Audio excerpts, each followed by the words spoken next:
That gun belongs in a museum. Old-timer, not on a 1,000-yard line. That gun belongs in a museum, old-timer, not on a 1,000-yard line.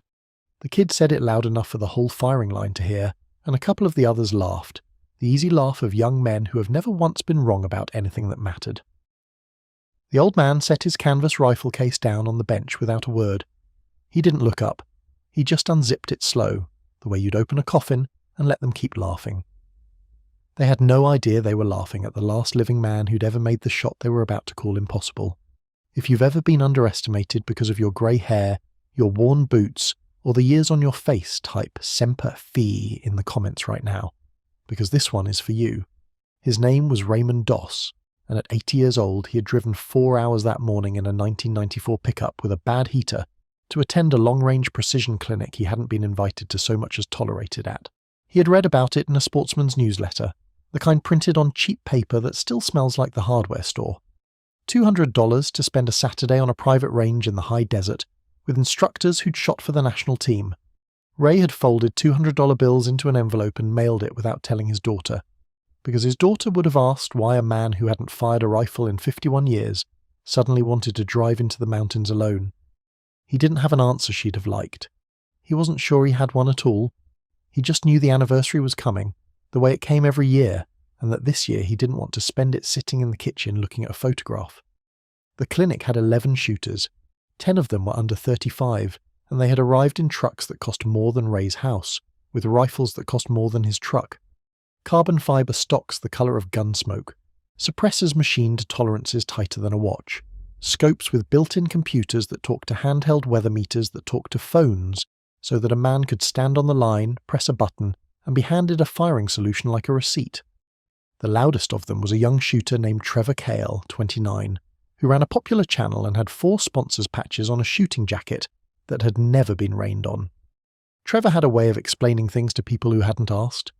He was explaining now, to the small crowd gathered at the edge of the bay, about the steel silhouette that sat far out in the heat shimmer, where the range road dissolved into nothing. 1,400 yards, Trevor said, gesturing at it like a tour guide. Cold bore, first round, on a torso plate that size, with everything dialed, with the solver running on a calm day, maybe. But there's no calm day out here. You've got switching wind in 3 places between here and there. You've got mirage boiling off that road. You've got spindrift. You've got Coriolis at that range, whether you believe in it or not. He smiled at his own thoroughness. Bottom line, without a ballistic computer, a first-round impact at 1,400 is not a skill problem. It's a math problem nobody can do in their head fast enough to matter. It's impossible. People who tell you otherwise are selling you something. That was when Ray Doss finished unzipping the case. What came out of it was not carbon fibre. It was wood, dark with the oil of 1,000 hands and the sweat of climates the kids at this range had only seen in films. A bolt-action rifle, the metal worn silver bright at the edges where leather and palm had ridden it for decades. No scope. A blade front sight and a folding ladder rear sight, the iron furniture of another century. Stamped into the receiver ring, if you knew to look, was an eagle and the words Springfield Armory. And beneath that a serial number that placed its birth in the spring of 1918, the year men were still dying in French mud with rifles just like it in their hands. Trevor looked at it the way you look at a horse-drawn plough parked in a Tesla showroom. "Sir," he said, and the word had an edge filed onto it. "With respect, that's a 1903 Springfield. That's a 108-year-old battle rifle with iron sights. The clinic's about modern precision. You're welcome to watch." "I'd like to take the 1,400, Ray said. It was the first full sentence he had spoken all morning. His voice was quiet and even, the voice of a man who had spent a long time learning that the people who talk least at the firing line are usually the ones worth watching. If the range officer permits, 1 round, cold barrel. The bay went the particular kind of quiet that isn't really quiet. Boots shifting, somebody's weather meter chirping, a low laugh choked off before it finished. The range officer was a woman named Dana Pruitt, late 40s, ex-army. The only person there besides Ray who hadn't smiled once all day because running a hot range professionally is not a thing you smile through. She looked at the old man for a long moment. There was something in his stillness she recognised and couldn't place, the way you half recognise a song from another room. "It's his $200, she said to Trevor, not to Ray, "and it's my range. He gets his round." She walked Ray to the firing point herself, which she had not done for anyone else that day. Ray didn't lie down right away. He stood behind the bench for almost 2 full minutes, and he didn't touch the rifle. He looked at the flags. There were 3 between him and the target, and they were not in agreement. One limp, one snapping, one doing something lazy and dishonest in between. He looked at the mirage running off the road, read the way it boiled, and then began, very faintly, to lean and run, which tells a man who knows how to read it, not just how hard the wind is, but which direction it has decided to go. He licked the back of his hand and held it up, an old man's gesture that made one of the young shooters snort, until Dana turned her head and the snort stopped. He looked at the sky, at a hawk that was working a thermal and getting pushed off it.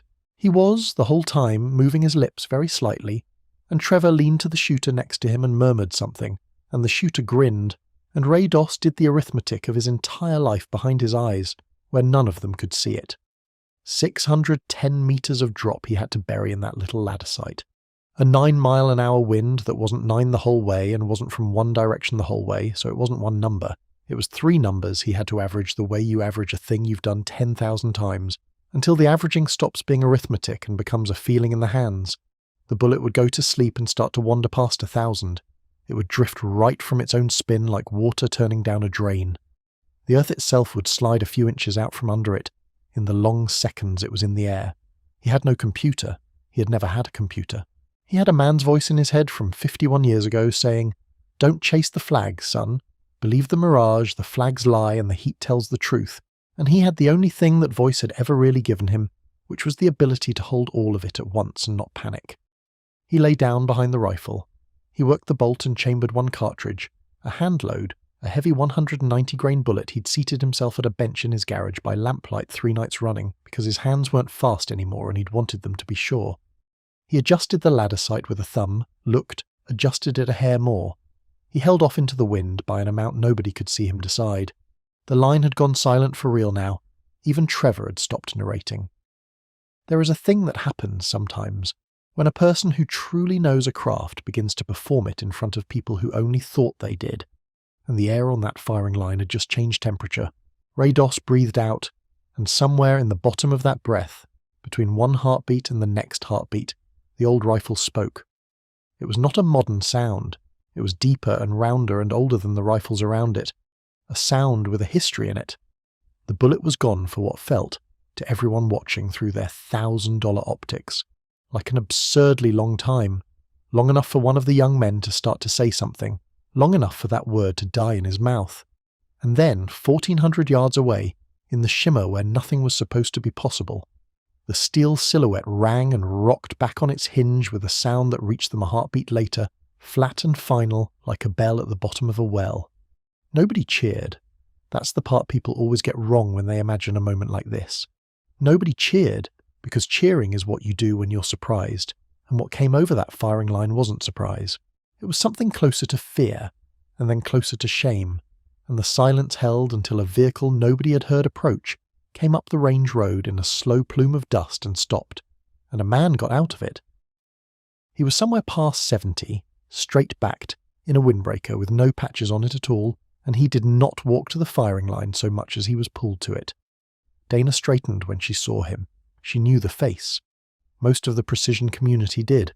He had run the Marine Corps Scout Sniper instruction for 11 years, and his name was a chapter heading in the doctrine these kids had read. He had driven up because Dana had texted him a single line an hour earlier. An old man signed up, won't say where he served, brought a 1903, and he had left a lunch on the table to make the drive. He walked past Trevor Cale as though Trevor were a fence post. He stopped a respectful distance from where Ray Doss was getting slowly, stiffly to his feet, and he looked at the rifle in the old man's hands, and the colour went out of his face. "I know that rifle," he said. His voice did not work right.